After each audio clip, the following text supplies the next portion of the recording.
Cinema शौकीन सबका स्वागत करता है। आज हम बात करने वाले हैं स्वाट अंडर सीज के बारे में। ये कहानी है स्वाट टीम की, जिन्हें एक मिस्टीरियस आदमी मिलता है जिसे सारे स्कॉर्पियन कह के बुलाते हैं, और जैसे जैसे इनके सामने स्कॉर्पियन का राज आता है इन सब के होश उड़ जाते हैं। कहानी की शुरुआत होती है और हम ट्रेविस हॉल नाम के एक आदमी को देखते हैं जो स्वाट टीम का हेड है। तभी उसे उसके सुपीरियर का कॉल आता है जो उसे कहती है कि तुम्हें अभी के अभी हेडक्वार्टर आना है। तब ट्रेविस भी निकल पड़ता है। सारे के सारे लोग न्यू ईयर की छुट्टियां मना रहे हैं, लेकिन ट्रेविस अभी भी काम करना चाहता है, इसीलिए वो पहुंचता है अपने हेडक्वार्टर। तब उसकी मुलाकात होती है अपने सुपीरियर से जिसका नाम है एलेन। फिर एलेन सारी बातें बताने लगती है ट्रेविस को कि डीईए ने इनसे मदद मांगी है, जल्दी वो लोग रेड मारने वाले हैं। उनका मानना है कि कार्टेल की एक मीटिंग होने वाली है जहाँ पर इनके पास बहुत सारा ड्रग्स होगा और तभी हम उन्हें पकड़ सकते हैं। तब ट्रेविस भी तैयार हो जाता है, वो अपनी टीम को तैयार करता है और ये लोग यहाँ से निकल पड़ते हैं। लेकिन इनके साथ अभी 2 डीईए एजेंट भी हैं जो इन्हें बताते हैं कि हमारा निशाना सिर्फ एक ही कंटेनर है जिसके ऊपर स्कॉर्पियन बना हुआ है, बाकी चीजों को हमें छूना भी नहीं है और हमें उन पे हमला भी नहीं करना,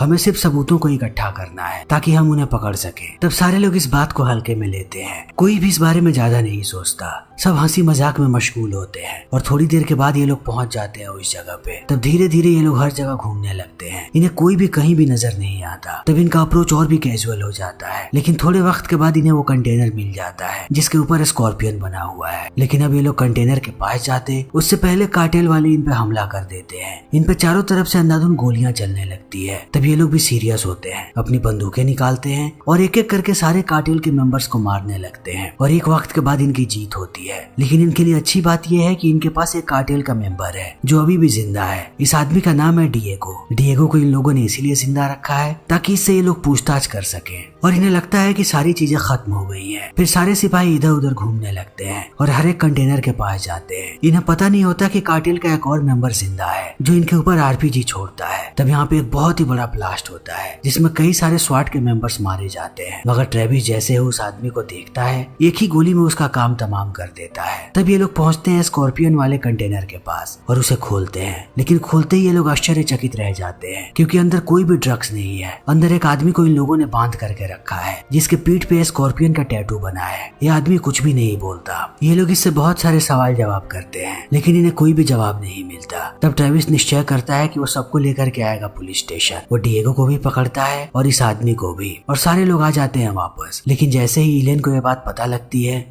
वो ट्रेविस पे गुस्सा हो जाती है और कहती है कि तुम उस आदमी को यहाँ पर लेकर के क्यों आए हो, तुम्हें उसे डीईए को सौंप देना चाहिए था। तब ट्रेविस कहता है कि मैं ऐसा नहीं कर सकता, मुझे भी इस आदमी से पूछताछ करनी है कि आखिर ये आदमी इतना खास क्यों है कि कार्टेल वालों ने इसे ऐसे बंधक बना करके रखा था। एक बार मैं इससे पूछताछ कर लूं तब मैं इसे डीईए के हवाले कर दूंगा। लेकिन एलेन को ये बात बिल्कुल भी अच्छी नहीं लगती। लेकिन अब ट्रेविस पूछताछ करने वाला है इस आदमी से। तभी हम लार्स नाम के एक माफिया को देखते हैं। लार्स वही आदमी है जिसने उस आदमी को बंधक बनाया था। उस आदमी को सारे लोग स्कॉर्पियन कह के बुलाते हैं।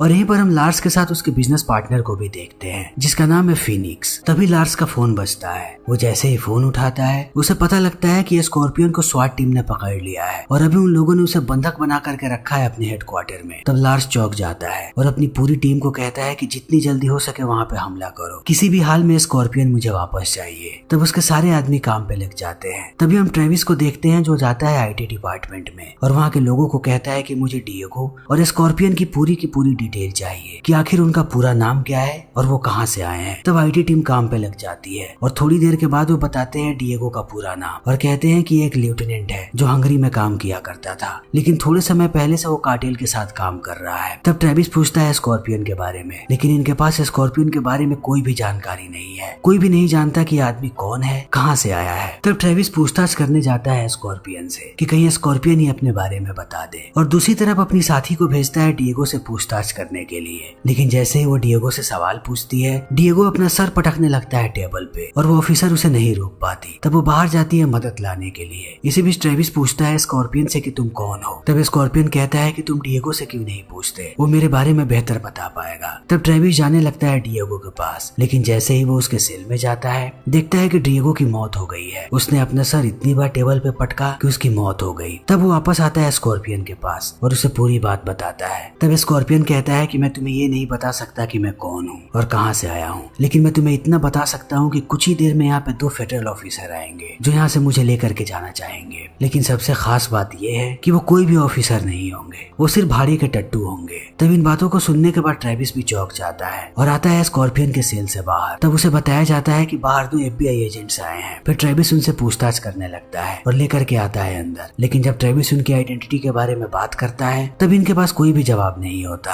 और ट्रेविस को भरोसा हो जाता है कि स्कॉर्पियन ने उसे सच कहा था। लेकिन जैसे ही इन 2 लोगों को पता लगता है कि अब ट्रेविस को उन पर शक हो गया है तब वो अपनी बंदूकें बाहर निकाल लेते हैं। लेकिन ट्रेविस भी इस चीज के लिए तैयार था, इसीलिए वो दोनों पे हमला कर देता है। बहुत देर तक इनके बीच लड़ाई होती रहती है और इसी बीच ट्रेविस एक आदमी को मार देता है, लेकिन दूसरा आदमी अभी भी उस पर हमला कर रहा है और ट्रेविस भी उसका मुंह तोड़ जवाब दे रहा है। तभी ट्रेविस के साथी यहाँ पे आ जाते हैं और दूसरे आदमी को बंधक बना लेते हैं। तब वो कहता है कि तुम लोग हमें ज्यादा देर तक नहीं रोक पाओगे, अगर स्कॉर्पियन को हमारे हवाले नहीं किया तब ऐसे ही यहाँ पर लोग आते जाएंगे। फिर ट्रेविस पहुंचता है स्कॉर्पियन के सेल में। तभी वो देखता है कि स्कॉर्पियन यहाँ पे नहीं है, सिर्फ उसकी हथकड़ी पड़ी है। इसी बीच स्कॉर्पियन हमला कर देता है ट्रेविस पे और ट्रेविस के पास उसके हमलों का कोई भी जवाब नहीं होता।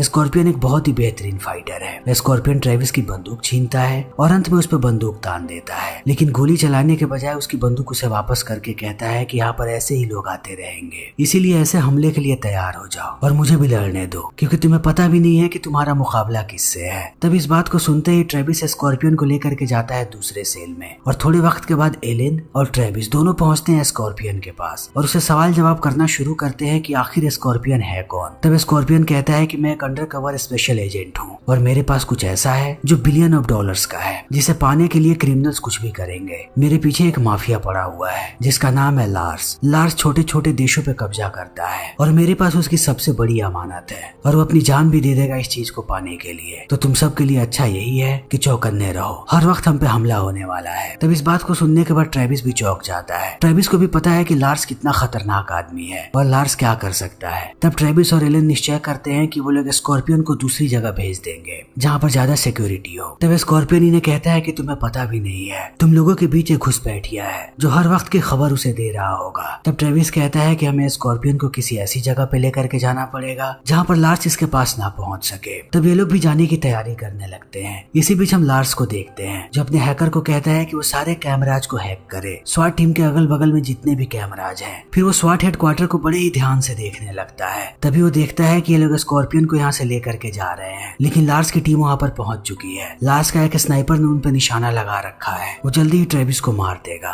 तभी स्कॉर्पियन इस चीज को देख लेता है कि ट्रेविस को निशाना बनाया जा रहा है। तब वो ट्रेविस को आगाह करता है, लेकिन ट्रेविस जब तक नीचे छुपता तब तक स्नाइपर कई सारी गोलियां चला देता है, इसीलिए इनकी गाड़ी पलट जाती है और गाड़ी के पलटते ही लार्स के लोग उसे चारों तरफ से घेर लेते हैं और वैन के दरवाजे को काट रहे हैं ताकि वो स्कॉर्पियन को पकड़ सके। लेकिन स्कॉर्पियन इस चीज को देख लेता है, फिर वो अपनी हथकड़ी को रख देता है दरवाजे के बीच में, तो दरवाजे के साथ साथ उसकी हथकड़ी भी कट जाती है। अब स्कॉर्पियन आजाद है और इतनी आसानी से वो किसी के भी हाथ नहीं आने वाला। एक एक करके गुंडे उसके पास आते जाते हैं और स्कॉर्पियन सबको ढेर करते जाता है, वो किसी के भी हाथ नहीं आता। तभी हम एलेन को देखते हैं जो IT टीम के साथ है। फिर उन्हें पता लग जाता है कि इनकी टीम के साथ क्या हुआ है। तब एलेन कांटेक्ट करने लगती है FBI से, लेकिन इसी बीच इन्हें पता लगता है कि इनके सिस्टम को हैक कर लिया गया है, ये किसी से भी कांटेक्ट नहीं कर पाएंगे। तब एलेन और परेशान हो जाती है। इसी बीच हम लार्स को देखते हैं जो बहुत ही ज्यादा गुस्से में है क्योंकि उनका पहला अटेम्प्ट फेल हो चुका है, अभी तक स्कॉर्पियन उनके हाथ नहीं लगा। तब गुस्से में लार्स और भी लोगों को भेजता है और लार्स के लोगों की तादाद यहाँ पर बढ़ने लगती है जो इन पर अंधाधुंध गोलियां चला रहे हैं। स्वाट टीम के पास उनके गोलियों का कोई भी जवाब नहीं है। तब इनकी पूरी टीम घर के अंदर घुसने लगती है, पास ही में एक घर है। लेकिन जब ये लोग अंदर जा रहे होते हैं तब इनके टीम का एक सिपाही मारा जाता है, जिससे हालात और भी ज्यादा खराब हो जाते हैं। लेकिन बचे हुए सारे लोग चले आते हैं घर के अंदर और दूसरी तरफ एलेन अपनी पूरी कोशिश कर रही है कि वो कांटेक्ट कर सके FBI वालों से ताकि सबके लिए मदद भेज पाए। और यहाँ पर ट्रेविस ने सारे दरवाजों को बंद करवा दिया, लेकिन लार्स के लोगों ने पूरे बिल्डिंग को घेर रखा है। वो बाहर की बिजली भी काट देते हैं और उसके साथ साथ यहाँ के सारे सिग्नल कनेक्शंस भी। तो किसी के भी फोन में अब नेटवर्क नहीं है, ये सारे चाह करके भी किसी को भी कांटेक्ट नहीं कर पाएंगे। तब इनकी परेशानियां बढ़ने लगती है। इसी बीच यहाँ का टेलीफोन बजता है और इन्हें समझ में नहीं आता कि किसका कॉल है। तब ट्रेविस फोन उठाता है और उसे लार्स की आवाज सुनने को मिलती है। लार्स ट्रेविस को कहता है कि मेरी कोई भी दुश्मनी नहीं है तुम लोगों के साथ, तुम लोगों के पास मेरा एक आदमी है जो मेरे लिए बहुत ही महत्वपूर्ण है। अगर तुम लोगों ने उसे मेरे हवाले कर दिया फिर मैं किसी को भी चोट नहीं पहुंचाऊंगा, तुम सब अपने अपने रास्ते वापस जा पाओगे। लेकिन ट्रेविस लार्स से नहीं नहीं डरता।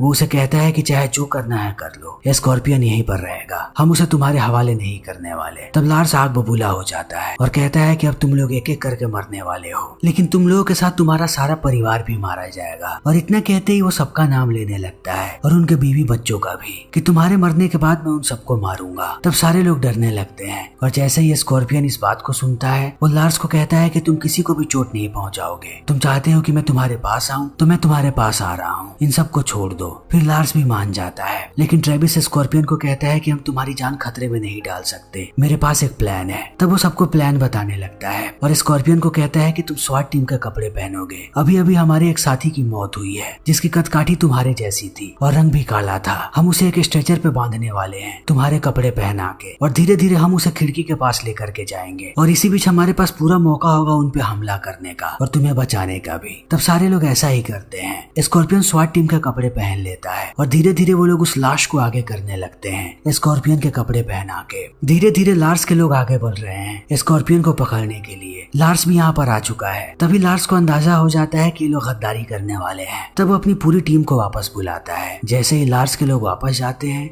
ट्रेविस की टीम समझ नहीं पाती कि आखिर ये क्या हो रहा है। तभी एलेन देखती है कि कैमरे में एक फ्लिकर नजर आ रहा है, एक लाइट जल बुझ रही है, इसका मतलब है कि कोई धोखा कर रहा है उनके साथ। तब एलेन भी भाग करके जाने लगती है उस बिल्डिंग की तरफ। तब तक ट्रेविस अपनी पूरी टीम के साथ वापस आ चुका है। वो सबको देखता है। तब उसे पता लगता है कि इनका एक साथी गायब है जिसका नाम है वार्ड। तब वो जाता है उसे ढूंढने के लिए। तभी हमें पता लगता है कि इनके बीच वार्ड ही गद्दार था और अभी उसके पास एक FBI एजेंट है जिसे उसने पकड़ रखा था। ये FBI एजेंट भी लार्स के लिए काम करता है। ये लोग अभी नीचे जा रहे हैं ताकि यहाँ के सिक्योरिटी सिस्टम को डिसेबल कर सके, लेकिन जैसे ये लोग नीचे पहुँचते हैं इन्हें पता लग जाता है कि एलेन यहाँ पर आ चुकी है। तब इस चीज का फायदा उठा करके FBI एजेंट मार देता है वार्ड को। तभी एलेन उस पर हमला कर देती है। बहुत देर तक इन दोनों के बीच गोलियां चल रही होती है। तभी यहाँ पर ट्रेविस आ जाता है और एलेन उसे पूरी बात बताती है कि इतने दिनों से वार्ड हमारे बीच ही था और वो सारी की सारी खबरें पहुंचा रहा था लार्स के पास, और यहीं पर एक FBI एजेंट है जो लार्स के साथ मिला हुआ है। अगर हमने उसे नहीं मारा तो सारे के सारे सिक्योरिटी सिस्टम को डिसेबल कर देगा और यहाँ के लॉक्स को भी। तभी वो एजेंट यहाँ के सारे सिक्योरिटी सिस्टम को डिसेबल कर देता है, लेकिन अब एलेन उसके सामने है। इन दोनों के बीच घमासान लड़ाई होने लगती है। तभी वो एजेंट बंदूक निकालता है और एलेन को मारने की कोशिश करता है, लेकिन वो एलेन को मारता उससे पहले ट्रेविस उसे मार देता है। लेकिन अब यहाँ का सिक्योरिटी सिस्टम डिसेबल हो चुका है और धीरे धीरे करके सारे दरवाजे खुल जाते हैं। तब लार्स के सारे लोग अंदर आ जाते हैं। अब इनके पास कोई भी सुरक्षा नहीं है और जैसे ही लार्स के लोग अंदर आते हैं वो इन पर अंधाधुंध गोलियां चलाते हैं और हर तरफ स्वाट के मेंबर्स की लाशें बिछा देते हैं। तब बचे हुए लोग भाग करके जाने लगते हैं बेसमेंट की तरफ। इसी बीच हम एलेन को देखते हैं जो आगे बढ़ रही है। तभी उसके सामने फिनिक्स आ जाती है और इन दोनों के बीच लड़ाई होने लगती है। बहुत देर तक ये दोनों ऐसे ही लड़ते रहते हैं, लेकिन अब एलेक्स फिनिक्स में भारी पड़ती उससे पहले लार्स आकर के एलेन को बेहोश कर देता है और फिनिक्स को कहता है कि हमें स्कॉर्पियन को ढूंढना है। तभी हम ट्रेविस को देखते हैं जो बाकी लोगों के साथ आगे बढ़ रहा होता है, लेकिन उसे पता है कि उसके पीछे कितने सारे लार्स के लोग आ रहे हैं। तभी एक दरवाजा खुलता है और दरवाजे के अंदर से स्कॉर्पियन बाहर आता है एक बड़ी सी मशीन गन लेकर के और ट्रेविस को कहता है कि झुक जाओ। ये सारे लोग जैसे ही झुकते हैं स्कॉर्पियन लार्स के सारे लोगों को मौत के घाट उतार देता है और उन्हें मारते ही ट्रेविस के लोगों को कहता है कि पास में ही एक टनल है, तुम सारे लोग यहाँ से बाहर निकलो, लेकिन बाहर निकलते ही पुलिस वालों से कांटेक्ट करना, हमें यहाँ पर मदद चाहिए। तब ट्रेविस स्कॉर्पियन को कहता है कि मैं भी तुम्हारे साथ हूँ, मैं बाहर नहीं जा रहा, एलेन अभी भी अंदर है, हमें उसकी जान बचानी है। तब सारे सिपाही बाहर चले जाते हैं, लेकिन ये दोनों जाने लगते हैं ऊपर और एक वक्त के बाद अलग अलग हो जाते हैं ताकि जल्दी इन्हें एलेन मिल जाए। लेकिन इसी बीच इनका मुकाबला होता है फिनिक्स और लार्स से।